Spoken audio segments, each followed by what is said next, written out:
Good morning, everyone, and welcome. I'm Reverend Anthony D. Schufer, Canine Handling Trainer. Today, I would like to share with you all some important information. And here it is. If you are not reading the Word of God, if you're not studying the Word of God, if you're not striving to learn the Word of God, you're going to miss out on a lot in life, okay? You're going to miss out on a lot in life because when you read the Word of God, that is how you begin to hear God's voice. That's how you begin to learn about God, but also that's how you begin to, guess what? Enlarge your faith. It says, now faith comes by hearing, and hearing by the word of God. If you read the word of God, you will hear the voice of the Lord. When we start looking at the Bible within itself, the Bible is a series of books that are compiled into an actual library, which is compiled into, guess what, one volume of book. There's over 66 books that are found in the Word of God.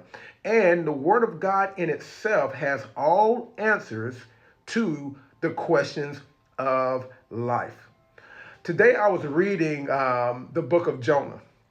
And what is so powerful about it is, the Lord spoke to me and I began to just see so many aspects of the Word of God for how we can apply what took place in Jonah's life to our lives in order for us to better understand that when God calls us, we are not to run away from him.